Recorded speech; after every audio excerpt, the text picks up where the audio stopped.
All right, welcome to this session. Um, okay, so the way we'll go about it is first, I'll just go through the reading. I hope that most of you would have done it, but just to explain it a bit and just to just contextualize things a bit, I will just go through it once. And of course, if I say anything wrong, Professor Maheshwar is here to correct me. So that is one thing that we have to our advantage. Um, okay, so I'll just share my screen. Wait a second. Right. So this article, as the title says, is about basically, trying to trace the foundations of some of the key concepts that we use in philosophy: identity, difference, and change, and looking at it through the lens of Greek idealism. Right. Um, Idealism is, of course, when you use the word idealism in a philosophical sense, it does not mean the word that we use in common parlance, like that this person is an idealist or whatever. I mean, the common parlance word has relation to the philosophical meaning, but the philosophical meaning in itself is a bit different. What idealism basically means is basically philosophy that says that the reality, the thing that we call reality, has always has some relation to the categories of our mind. So the way that our mind perceives reality is actually, is actually reality. Idealism is often, contrasted to materialism, that says that all that exists is just matter. And no matter how we perceive it, what actually is reality is the matter, that exists around us. Right. We'll talk about them as we go along, of course.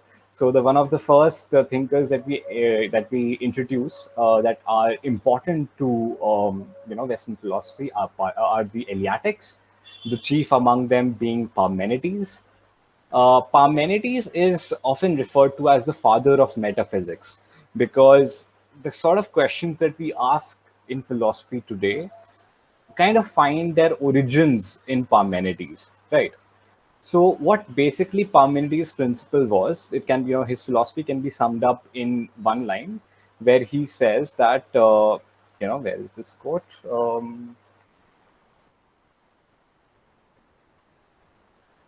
Yeah, there it is. What is, what is not, and necessarily cannot be. There's a typo here. There it should be what is not. I'll just send the corrections to the admin. Anyway, what is, and what is not, and necessarily cannot be. So, of course, this seems like a very benign statement, but it has a lot of consequences. And a lot of what Greek philosophy will be after Parmenides would be to answer some of the questions that, some of the problems that were raised by the, Eleatic philosophy. So, what basically Parmenides was saying is that only being, that is, what exists is there, and what we call the opposite of being, that is nothing, it has no properties, so you cannot speak about it. There can be no predicates attached to nothing. You cannot describe nothing, right? So to say that something is nothing is in itself a paradox, because if we are attaching the, if we are saying that something is, we are attaching that a certain being to it, right? And nothing cannot have that sort of being, so it in itself is a paradox. And one of the most important principles that Parmenides talks about is the logical consistency of things, right? Whenever we are trying to make a philosophical argument, it necessarily needs to be logically consistent with one another, right? And that is why Parmenides is often, is competition with Aristotle for the title of the father of logic. Although, of course, Parmenides did not, build an elaborate system of logic as Aristotle did, but he was one of the first people to talk about, logic in a formal sense. So, of course, what are the consequences of this statement? When we say that, nothing cannot be talked about, uh, what we are ostensibly saying that anything's notness, if I may say so, cannot be asserted, right? And this leads us into trouble because of this principle. Any affirmation of anything also implies a negation. This principle of logic will be formalized later by Spinoza in the dictum omnis determinatio est negatio, which means that all determination is negation. whenever we are saying that something is, we are also implying that something is not, right? The example that is given in the article is, of course, when you're saying the grass is green, we are saying that it is not any other color, right? When you're saying the grass is green, it's not red, it's not yellow. So we're asserting the notness of something, which for Parmenides is not possible, right? So things like plurality, change, or motion are a bit of get in a bit of bind, because, for example, when you're talking about change, something right now is, but in the past it was not, right? I mean, you're asserting the notness of something. Think about motion. You're saying that things move, so it is here, but it was not here at a certain point of time. So all these things are rendered null. Plurality, change, motion, there cannot be many things. There can only be one thing according to Parmenides, that is being, which is sort of a eternal, ungenerated, imperishable, continuous whole that is unmoved and unique and perfect and uniform, right? So this is the only thing that exists according to Parmenides, and everything else is just illusion, right? So everything that we see around us is illusion. Now, of course, no one in today's world would, hold this line of reasoning as sane, because we do see things around us, and that they need to be explained by philosophy, right? But of course, what the value of Parmenides' philosophy is that it tells us that all these things like plurality, motion, and change, they cannot be taken for granted. They need to be explained, right? And the explanation of this is, of course, what the later philosophers are trying to do, right? So, for example, the materialist philosophers like Democritus, you may remember him from school, where you learned about the theory of atoms. He was the guy who came up with the theory of atoms, right? That if you cut basically any object into small parts, there will come a time where you can no longer cut it anymore. And at that point, what happens is that you have the smallest uncuttable piece, that is atom. Atom basically means uncuttable, right? So what Democritus was trying to say, and the materialist later would also try to assert, is that there are no actually different things. Everything is at the end of the day just one small atom, right? Which is like same as everything else. So how do you explain change? You change because it is the actually the arrangement of the atoms, how they are arranged between atoms, how atom is arranged between the void. Democritus famously said that all that there is atoms and void. So how atoms are explained within the void are is actually what leads to what leads to difference and change. But of course, it's not a very good explanation, because how does difference arise then? Later materialist philosophers like Epicurus will say that, oh, there is something like a swerve, that at a random time an atom just swerves from its position a little, and that causes all the change in the world, which is of course a bit ridiculous, because how does this change arrive? That is not accounted for by Epicurus. But Epicurus think that there needs to be an explaining factor, because without which we cannot ever account for change and difference in you know uh, in existence, right? But such kind of explanation was necessary for Epicurus, because he thought that I mean, a philosophy that says that everything is illusion is not useful, right? Because then you get nowhere from there, right? And of course, this is a problem, because there are people who believe that everything is illusion, and since everything is illusion, everything is as good as any other thing. So every claim is as good as any other claim. These people were called the sophists, right? Who sort of took from Parmenides that, oh, everything is illusion, so we can basically say anything, and that can be the correct. Thrasymachus is one of the great sophist thinkers of his time. And basically, what sophists used to do, and this is why Socrates, held them in a lot of contempt, was that these sophists were used to charge fees from people who were vying magistracy in the Greek democracy. They would teach in the art, that teach them the art of rhetoric, how to argue your way and how to win elected offices. And what usually happened was that no matter whether a person is worthy or not, by the art of rhetoric, they used to get their way through. Socrates, of course, held a lot of contempt towards these people, because what they were doing is basically, it's basically the art of illusion, right? Just convincing people of something that they have knowledge when they actually don't, right? So Socrates was, of course, confused to be a sophist by people of his time, but he refused that, and he said that he's not a sophist; he's a philosopher, right? So he's not, sophist. Of course, arises from the word Sophie, the goddess of wisdom. And philosopher means the lover of wisdom. So he called himself the lover of wisdom as opposed to what he used to refer to as lovers of sights and sound. And what does that mean? We'll come to that, right? So, of course, you know about the Socratic dialogue. Socrates used to irritate a lot of people.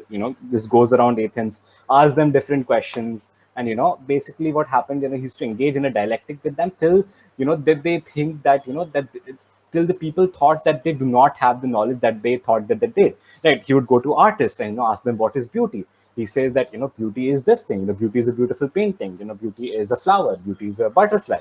But he says that, okay, but what you're giving me are examples of beauty. You're not talking about what beauty is, right? So the question that he asked was, what is X? What is beauty? What is justice? What is courage? What is love? Right? He was not asking what things are, what acts are just or what things are beautiful, and and what are the instances of love. You are asking what the thing in itself is. What is justice in itself? What is beauty in itself? Right? So these kind of questions, of course, imply certain attitude towards truth, something metaphysics of the world, and of course, it leads to a sort of philosophy that later Plato tried to propound. Of course, in the beginning, so Plato's work is usually divided into the early period and the late period. In the early period, what he was doing was, sort of just uh, just carrying forward what Socrates' legacy. He was trying to just impart Socrates' ideas, but in the later works, he is trying to use Socrates more of a mouthpiece for his own ideas rather than expound what Socrates is actually saying. So this is a distinction that ancient philosophy scholars draw between Plato's early work and Plato's late work. Now, uh, of course, when we are talking about any sort of thing, it implies a concept, right?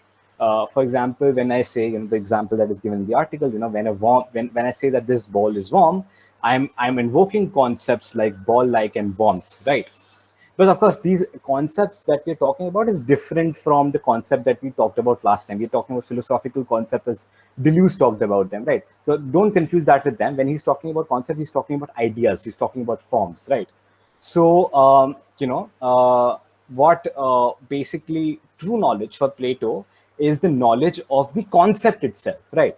So, for example, I say that this is, I don't know, what is this? This is a, brown piece of wood, right? That is shaped like a chopping board, right? So, for Plato, this thing in itself is not as, I think this thing in itself is what he calls the matter is not as it cannot be knowable. What is knowable is the form that it expresses. Wood, the wood like brown, you know, chopping board shaped. These are the forms that it has, and it is what it is insofar as it conforms to these forms, right? Something can conform to it more, something can conform to it less, and that is how he sort of explains change within a system, right? How far, how much, or how little a thing confines to it. You can look at this sort of diagram, right? So here, this is beauty in itself, the form of beauty, the idea of beauty, and these are beautiful things, right? The things that are nearer to the form of beauty conform to it more. They're more beautiful. The thing that conform to it less and less are just the opposite of that, right? So this is being, this is beauty in itself, universal, unchanging. And then you have becoming is basically instances of instances of beauty, beautiful things, particulars changing. They're changing because nothing is, of course, what thing conforms to what forms is dependent on the time and space, right? So for example, a flower is not beautiful at night because we can't see it, right? And a flower is not beautiful when it's dead. So time and space sort of affect what the characteristics of anything is. But beauty, on the other hand, beauty in itself does not changes with time or space, right? It is atemporal, it is aspatial. It for Plato, he says that it resides in a heavenly world called the world of forms. But of course, what he's trying to say is that these are these concepts are unchanging, and they are sort of objective in some sense, while all the other things that we see down in the becoming are subjective. you know okay, now, of course, his concept of knowledge, how do we know forms? I'm assuming you might have read it. What he basically says that since the world outside is deceptive, the world of appearance is deceptive. how you gain knowledge is through the knowledge of forms. But if the world of appearance is deceptive, how do you sort of come about these forms? He says that you don't need to look outside, you need to look inwards, for and sort of this knowledge of forms arises from some sort of contemplation. Back and this, how does this contemplation happen? He says that in one of his dialogues, he sort of gives an explanation that, oh, back when your soul, before you were born, your soul was in the in the heaven and the world of forms, and it was in contact with the forms, but now that it is in earth, it has forgotten. So what it has, like, its memory has become hazy, right? So the goal of a philosopher is to contemplate on these forms, try to connect with his soul and try to access these forms, is what philosophy essentially is for Plato. Looking within oneself, contemplating, and getting to know the nature of forms. And he says that knowledge is like sight, because unlike hearing, you just need a person talking and a person listening. Touching, you need a touched, a touching subject and a touched object, right? But with sight, you also need a third thing. You need a medium. Of course, now we know that sound also needs a medium, air. But of course, at that time, they did not know that. So light, for seeing, is analogous to knowledge for Plato, right? And what is, and similarly, as seeing also requires a medium, knowledge also requires a medium to illuminate things, right? The sun, illuminates all the things in our world, and makes us capable of seeing things.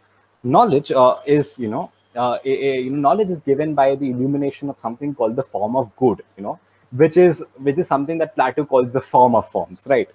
So the form of good makes all the forms known, forms make the sensible world known. So we have a hierarchy of knowledge, right? So yeah, I think the example of the book, of course, where he talks about the concept of simulacra. Of course, he did not use the word simulacra. Later thinkers attributed this word to it, but he's basically talking about was art and illusion, right? So, for example, you have the form of something like the form of what he gives the example in the Republic of a bed. You have the form of a bed, and then you have an artisan who sort of makes the bed conforming to the form of the bed, and it is as good or as bad as much as it conforms to the form of bed. But then he talks about the painting of a bed, which is like a copy which is thrice removed. If the form of good is the original thing, and the form of the bed is basically an instance of the form of good, and and the sensible bed is the copy of even that, then and a portrait of a bed is even a copy of a sensible bed. So it is a copy of a copy of a copy, right? And this is what sort of Plato disdains, right? He thinks that what artists do is basically the realm of illusion. It falls in the realm of illusion, right? It falls in the realm of sophistry, right? Why? Because these pieces of art sort of try to compete with the forms, right? In the sense that they try to emulate what they're not, right? So for Plato, it is the same thing. What sophists try to do is basically sort of sophists try to emulate, and try to convince people that they have knowledge when they have not, right? So for Plato, art is the realm of sophistry, and you can see here, he gives the analogy of line and republic, and this is the diagram that we draw, the divided line to sort of represent the analogy of line given by Plato. You have this line, on the top, there is the form of good. Then you have the forms and the ideas. Then you have the mathematical object. Then you have the physical objects, and you have art, illusion, or simulacra. Forms and mathematical objects fall in the realm of being, the realm of knowledge. Physical objects, realm of opinion. Art, illusion, simulacra, realm of sophistry. Right. Then, of course, we have the critique of Platonism that was given by it was part of the self-critique of Plato in his dialogue Parmenides, named after the Parmenides, the philosopher, where Parmenides, like appears as a young appears as a character, and his student Zeno and Parmenides engage in a dialogue with young Socrates, who was very young at the time, 20. Of course, it's not real because at the time that Socrates was born, they were dead. But it is a sort of a fictional dialogue created by it, where sort of Plato tries to self-critique the forms, and these critiques are later taken by Aristotle in criticizing and finally doing away with forms, and like expounding his own version of philosophy of form and matter, right? So the problem one first is the infinite regress of the good. Is that okay? You talked about good makes everything known. What makes a good known, right? For example, this is example that was given by Professor Nathan Widders. He says that if you point a light at an object, it becomes illuminated and it can be known, right? But how can the light? But you can never see the light when it's pointing straight at you. Like you're blinded by the light, right? So if you want to see the torch and not just the light emanating out of it, what you need to do is point a uh, you know, bigger light to it. So you get a fat torch and you point it to it, so its lights get flushed out and you can see the torch and not the light emanating from it. So similarly, what happens is that when you're talking about any source of knowledge, if you want to know that, you need a bigger source of knowledge. So to know forms, you need the form of good. But as Plato admittedly said, that the form of good cannot be known because there's no form higher than that, right? But because later thinkers said that okay, that forms cannot rest on a very shaky foundation like this. I mean, knowledge cannot rest on very shaky foundation like this, and it cannot be transcendent and unknowable, right? So many thinkers criticize that, of course. I mean, what do we do about it? I mean, later thinkers, especially thinkers like Hegel, took a problem with that, with knowledge being transcendent. He wanted knowledge to be absolute and concrete, right? But we'll get to that when we discuss Hegel. The problem of simulacra, of course, as I said, in the last, of course, Plato has big problem with art and artists. He bans them, at the end of his book Republic, he bans them from his ideal republic. They should not exist in an ideal world.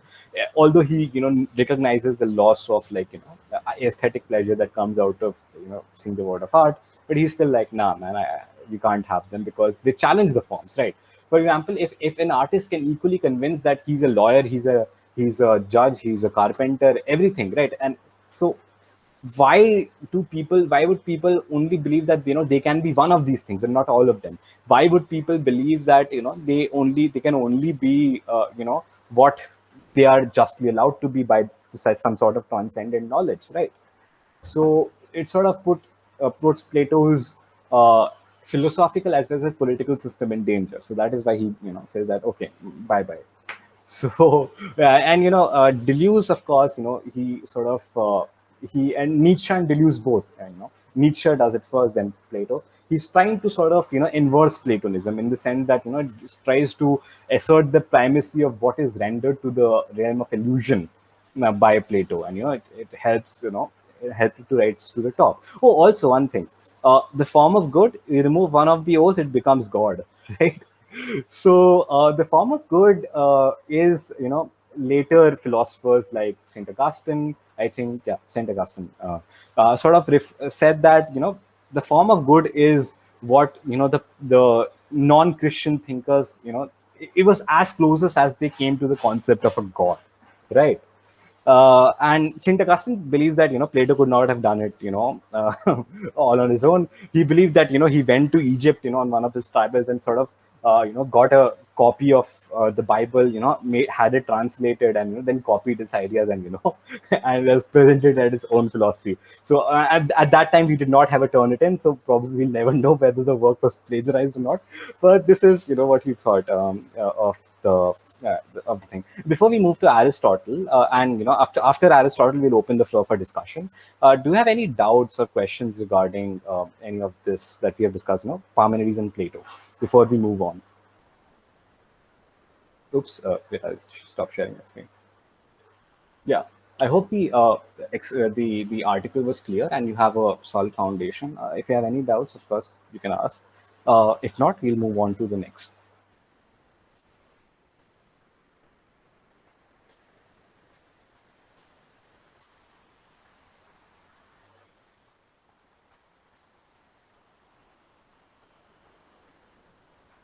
Okay, I think that there are no doubts, and I'll proceed to Aristotle.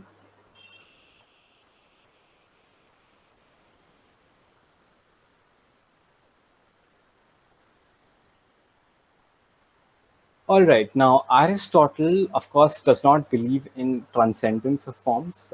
As the article explains, he thinks that all things are composed of both form and matter.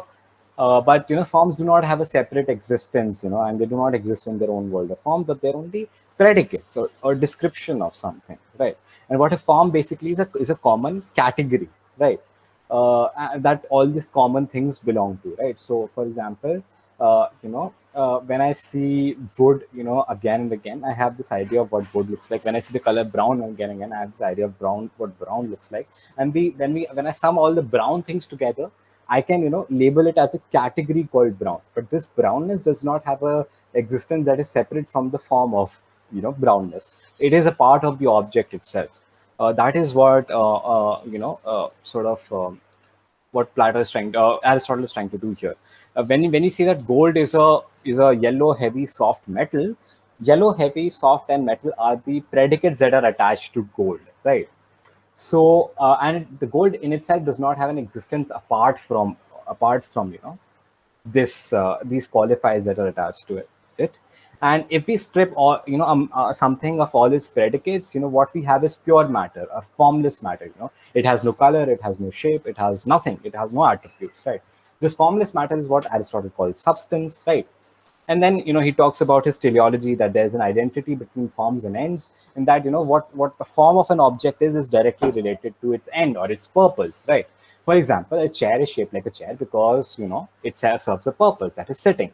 Now there are some forms, for example, which serve a purpose, but there are some forms that do not serve a purpose, right? For example, the chair shape of a chair serves a purpose, but its being brown, green, blue, whatever, does not serve a purpose, right? So the forms that are essential to an object are called the substantial forms, and the others are called the accidental forms. This is one of the ways in which Aristotle's system is a better explanation of reality than Plato's, because it sort of distinguishes between forms that are essential to something and forms that are just accidents, right? Under Plato, it was all lumped together, right? And how Aristotle explains change within his motion, it's not there's some form, and people, and some objects conform more to it and some conform less to it. It is by his idea of hylomorphism, right? Because he says that, if an object is changing, something in it is changing while the other thing is constant, right? So he says that a thing, identity of a thing, is what it a thing is what it is, or the identity of the thing remains the same, as long as its substantial form does not change, right? Its accidental forms may change, its matter may change, but at the end of the day, it is what it is, because it has some properties that do not change, right?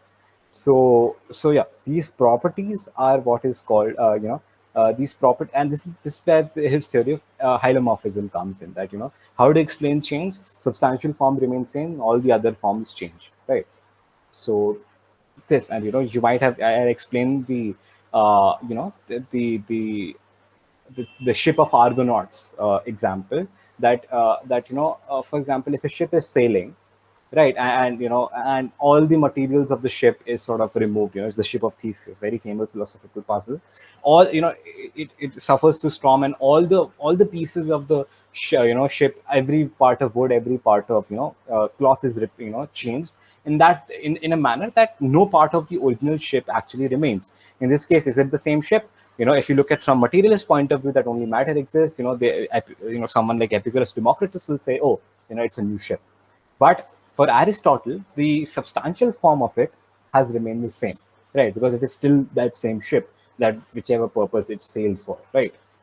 While the non-essential attributes or the accidental forms of the ship have changed, in itself it has remained the same. So yeah, so that is basically Aristotle's theory of hylomorphism. It's opposed to atomism in its conception of change, that was a theory propounded by materialist philosophers. And then we have Aristotle's categories, right? First you have the substance, it gets divided by some additional feature that it has, a form that is attached to it, that is of animal. This is considered the genus, and this is the specifying difference that sort of separates the genus into species. So what is human? Human is a rational animal. What is a bird? Bird is a winged animal, right? And a bird is winged and a bird is animal, then again are separated, because the what winged is a specifying difference, and what animal is its genus. So it sort of creates a hierarchy which helps us study knowledge in a greater deal. For Plato, it would be like, oh, it has the form of wind, it has the form of animals, and that's sort of all, the entire being of that thing is just this sequestered to forms. But Aristotle's system sort of specializes these categories. So these are Aristotle's categories. And then of course the critique of Aristotle is that the knowledge is always abstract in Aristotle's system, because for example, you have divided the substance into a genus, you have divided the genus into a species, but what about the individual? What about individual humans? Plato, Socrates, can they be characterized by Aristotle's system? No, because Aristotle says that no matter how much qualifiers or specifying differences you attach to a human, you will never be able to grasp the form of an individual, right? You may attach many qualifiers to Socrates. You say that he's smart, he's old, he has a beard, whatever. But at the end of the day, he will never grasp the form of what being Socrates is. So the knowledge in Aristotle's system does not grasp the individual. Again, this is where Hegel picks up, Aristotle. He says that knowledge should not be transcendent as opposed to Plato, and he said that knowledge should not be abstract as opposed to Aristotle. So I mean, we'll get to that when we discuss Kant and Hegel and all these people. We also discuss Marx. I sort of gave these examples to show uh, how legal theory of the past has sort of interacted with the ideas of Plato and Aristotle. Some of the two thinkers that I noted. Koch and Hale. Koch takes more of a Platonian approach in sort of giving how legal change occurs in the common law system. Hale takes a more Aristotelian approach, and you've read this, so I'm guessing that you know what I'm talking about, right? So yeah, Hale explains change through hylomorphism, and Koch says that, oh, uh, what what the common law is basically it has ancient origins and continues unchanging. So she sort of tries to talk about the form of law, but of course does not talk about it. So he gives this law this transcendent identity that it has been sort of contained through time immemorial, and it stays this way. So all change in our Koch system is either degenerative or restorative, in the sense that either it takes the law closer to the form of the law, or it pushes it away from the form of the law. Hale takes the ship of Argonauts example and says that no matter what principles of it you change, the essential substantial part of it, the substantial form of it remains the same. The common law of England will remain the common law of England, even if you remove some principles, add some principles, whatever. So yeah, this is basically what this reading was all about. I think I've given a brief explanation. It should be more clear. Again, if you have any doubts, you can ask. Otherwise, we can start the discussion. Yeah, you can give you're free to give your own views about it. What do you think of the reading? Do you agree with anyone? You disagree with whatever they're saying, or would you just like to discuss them? Highlight any contrast between them or anything like that. Please feel free to. Is Ian there? Okay. Divine?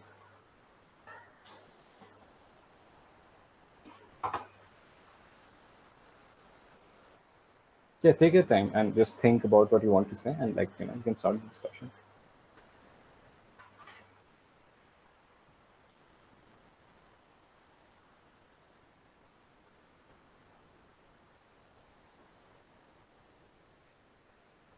I hope this is not very overwhelming for you. I know that philosophy is not something that we're taught in school, so you know it can be a bit too much. But the reading was, I hope, it was very introductory. It did not require any prior knowledge of philosophy before you started studying it.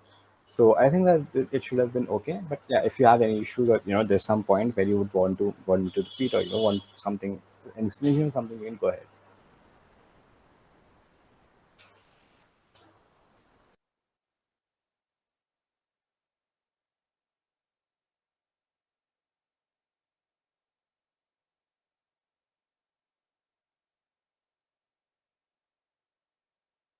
Right. So I just went through the article again, and what I was wondering was Hmm.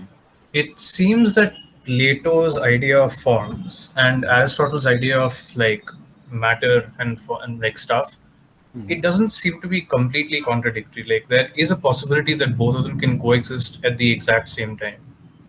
I mean, yeah, I think sort of. I mean, Aristotle picks up from Plato a lot, so it's not like it's an entirely revamped system.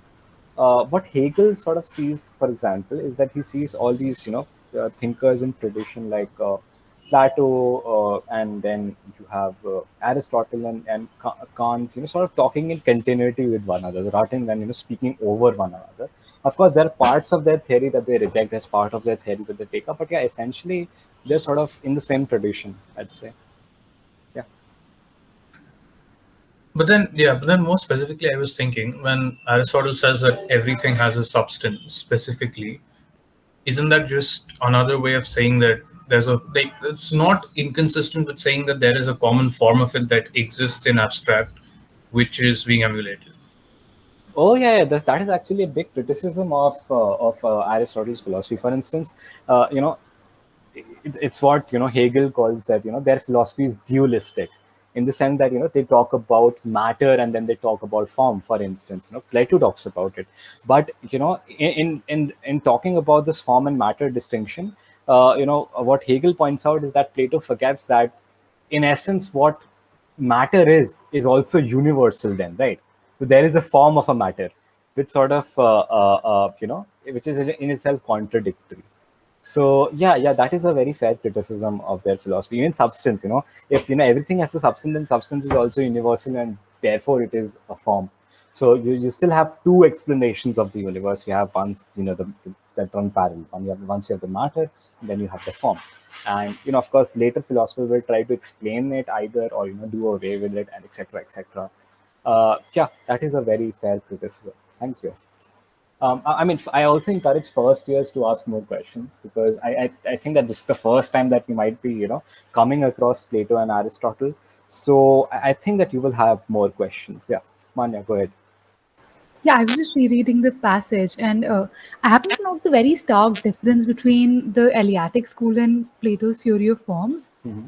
which is that up since the perfect form of everything, beauty, for instance, doesn't cannot be known. Therefore, it can be said that it has no properties because properties are properties once they are known, right? No, no. See, he says that form of beauty can be known, but what gives the form, the theory of form, sort of a legitimacy is the form of good, right? Like all forms derive it from the form of good. So form of good, what you're talking about, applies to the form of good. Form of good cannot be known, right? I think that is what you're So, trying will to say. the Eleatic school of philosophers necessarily agree with Plato? Because essentially, what they say is if you can't see anything, then it cannot be, right? That is why nothingness cannot be a thing in the first place. Yeah, so what Plato is basically trying to do is trying to solve the problem that was put forward by the Eleatics, right? So Eleatics said that, oh, there is, like, since there can't be any change, because you cannot, there's only a unified being, and everything that devolves from it, you know uh, nothing devolves from it, because it's unified, it's singular, and everything that we see is illusion. But Plato says, no, no, no, no. We can explain these things, but he puts this immediate layer between them. That's called the forms, and forms sort of act against uh, the sort of a barrier between, sort of a mediator between the absolute being of the Eleatics that Plato conceives in his system as the form of good, and our material reality. Yeah, the theory of form and matter, Professor Singh, that is a constant theme in Western philosophical tradition. Yeah, and it occurs throughout the Western tradition. If you look at it, first you have you know uh, Plato talking about it. Then you're talking about Aristotle, giving his own theory of form and matter. Then you have Kant talking about thing in itself, and thing in itself, and sort of he draws a distinction between noumen and phenomena that we'll get to when we study Kant. And then of course Hegel comes in and he talks about negation. He talks about thing in itself and thing for another and thing for itself through another. We'll do that when we do the dialectics. You don't need to worry about that right now. But yeah. I mean, Kant and Hegel will be a very interesting, segment of our discussions. So yeah, very good point, Manya. Do you have any other follow-ups? So, no, not particularly. So, what Plato did was essentially introduce his own theory rather than sort of solve the paradox that the Eleatic school proposed. Did he? Yeah. I mean, he tried to solve it. I mean, by his standards, he succeeded, but later critics disagreed that he succeeded. That he just created one more thing that cannot be known. Eleatics के time पे it was being, now it is the form of good. So what's the use of this philosophy? Aristotle says that, okay, I'll solve everything. He erased the problem at the top, but there's still a problem at the bottom, right? He made Yeah, yeah. he delineated that entire system that so that it does not rest on anything transcendent, but at doing that, it sort of made, I mean, the knowledge abstract, right? And it cannot be. I mean, you can argue that it was abstract even during Plato's time, but you can just conceive a form of everything, right? I mean, if forms are just just out there, getting sold for wholesale, you can have a form of everything to explain everything, right? But Aristotle's system, because it's more coherent, you need because it works in specifying differences. There is a limit to how much you can explain reality. So knowledge is abstract. It's limited to species. It does not transcend to the individual. Yeah. Yeah, all right. Thank you. Yeah. Arjun Garg, Arjun Guru, I think you raised your hand. Yeah, I had a question in terms of what Socrates meant when he asked what is beauty. I understand that it's in the article that he's asking about what beauty is in itself. But what I'm not able to understand is what he actually means by that. So now I was reading further in that bit of the article, and then I also remember you mentioned beauty lies in the world of forms according to Plato. So I just want some clarification in these two aspects. Okay. So last time we talked about concepts, you remember? How concepts are like abstractions of things that we see around, phenomena that we see around. We notice common themes between them and we give them, names, right? For example, a concept of, we see white color recurring around us and we call it by the concept of white, right?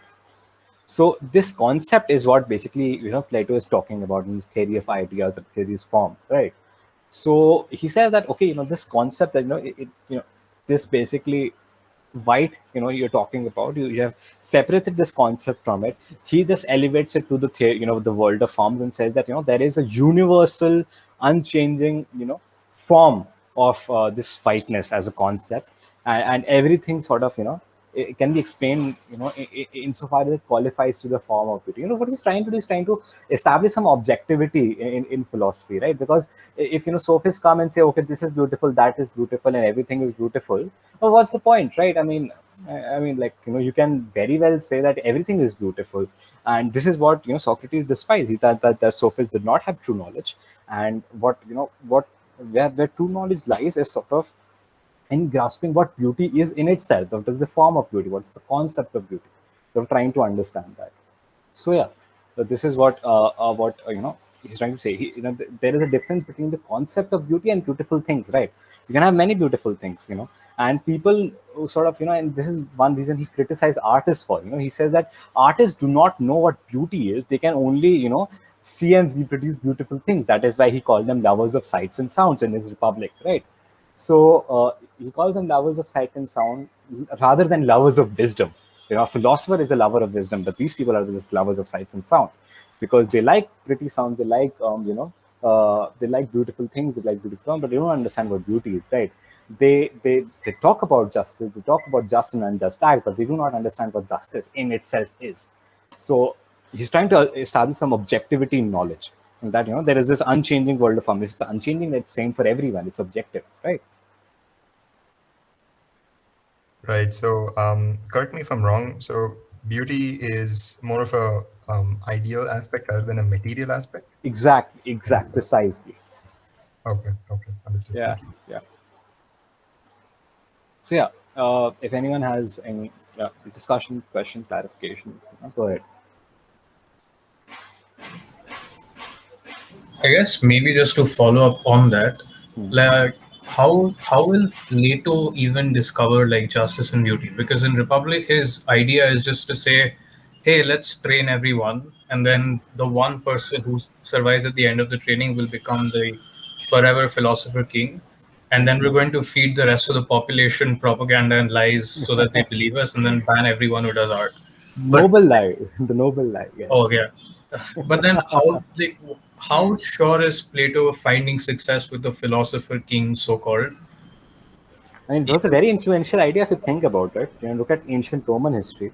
Some of the best, I mean, a part of it was the Roman Republic, but when the Imperium came, some of the best philosophers were actually scholars and philosophers, right? You look at Claudius, you look at Emperor Hadrian, you look at Marcus Aurelius, most famous example, Philosopher King. So, of course, it was a very popular idea that the people who have knowledge, who have true knowledge, should rule. I think when we were discussing Plato last year, Ian gave a very good example, saying that that the fact that the world was ruled by the priestly class, which sort of had monopoly over knowledge, was sort of a testament to the sort of influence that Plato had, in that the world was for the longest time ruled by these people who had absolute monopoly over knowledge. So yeah. Again, what Plato is trying to do in Republic is to give the form of a ideal just state, right? No actual state can conform, exactly be like that, but insofar as it conforms to that, it is a good state, right? So the closer it is to this ideal of the Republic, the better the state is. The farther it is from it, it's not good. Yeah. Ian, would you have some reflections?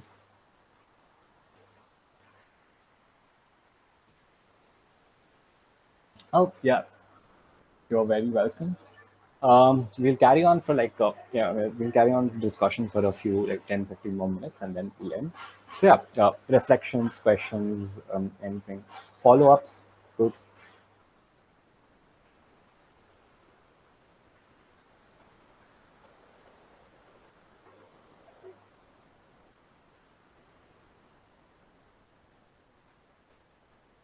You can go through the article again if you wish to.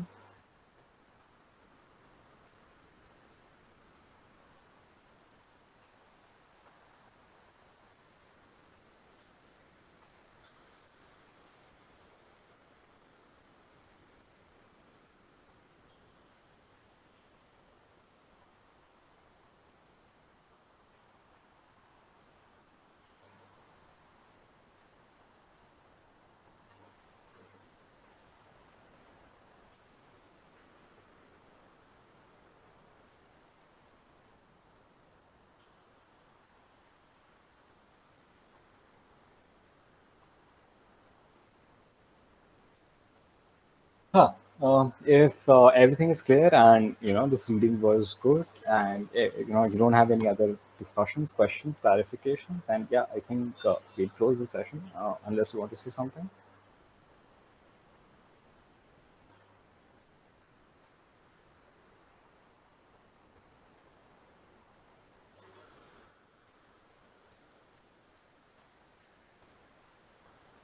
Divine, do you have anything further to say? I was just wondering in general about criticism of like sophists and generally criticism of relativists per se, because it just seems that whenever somebody tries to give an objective idea, they give an unverifiable objective idea and then expect the idea to be accepted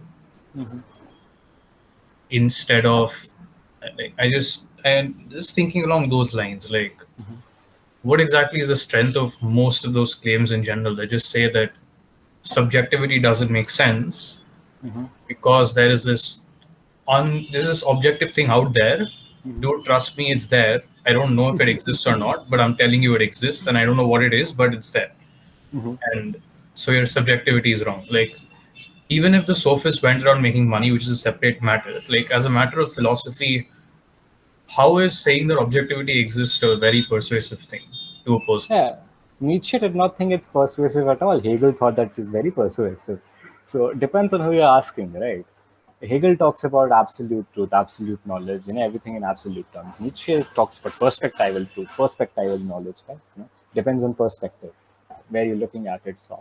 So yeah, I mean, there are still people who sort of believe in this sort of neo-Hegelian ideas that that there is something that sort of derives from Hegel's work. There are people who derive from Nietzsche's work. Zizek, for example, is is a very popular thinker that you may know from the Hegelian tradition. Deleuze being one popular thinker from the Nietzschean tradition, etc. So yeah, it's really a very wide debate today that whether something like whether we can conceive of something like something like that resembles the absolute. Of course, no one believes that there is today. I mean, no serious philosopher believes that there is some objective truth out there which which can explain everything. That these philosophers are just getting few and few in number as the days pass by.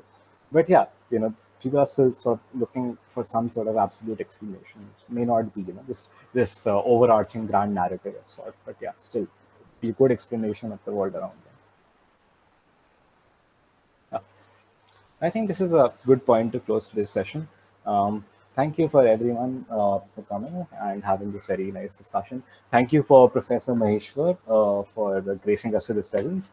And yeah, hopefully we'll have him around for next session. Professor, if you want to share any reflections on the No, this is perfectly all right. This is not my class, and I should not be speaking too much here. But just on the question of objectivity and subjectivity, this is a very contentious subject in philosophy, and if philosophy is concretized in political theory, there also it's hugely debated, and scholars violently agree or disagree with each other the question of objectivity and subjectivity. I think not just Occidental tradition, which is Western tradition, but also in Eastern tradition, there is a huge debate about it. One of the things that I would suggest you to look up on the question of objectivity, as to how objectivity is contingent upon so many things, and it's not as objective as it appears, is an idea introduced by our own Nobel laureate, Professor Sen, A.K. Sen. He speaks about positional objectivity. Do a bit of research on the subject, and probably you can have a conversation on it with your colleagues and those who are part of this club, as and when there is an opportunity to do so. Oh, so is it like similar to pluralism in some aspects, Professor? It's not similar to pluralism. It merely says, through an instance, through an illustration, as to even if a knowledge system claims it to be objective, it's contingent on so many other things. And if those contingencies are man-made, and if they undergo change, therefore the objective claim of the knowledge, is also likely change. This is what he argues. All right, Professor, we'll certainly look through it. Thank you very much for being here and listening. No, just I thought, let me just be part of it and hear your people out. But I think it's a very good effort, and some of the things that you people are talking about are very, very relevant to what we do in the university, not just as an extracurricular, but it feeds into classroom discussions. It certainly energizes the students, as well as gives an opportunity to the teachers to think more, and political theory and other subject jurisprudence and constitutional law. I mean, there's a lot of application to what you people are doing. So it's the basic structure theories relation to Aristotle. And I would say that you're doing it in a very systematic manner, because I think our students, even when they reach up to 5th year and pass out of law school, they do not get a good grip over Western philosophical tradition. And I think that is a must, because our whole constitutional law discourse, or constitution itself, is a derivative discourse of Western philosophical tradition. So that's why I think these things are important to know. But great effort, I must say. Okay, thank you, Professor. thank Yeah. you for everyone for joining as well. I'll stop the recording now. Yeah.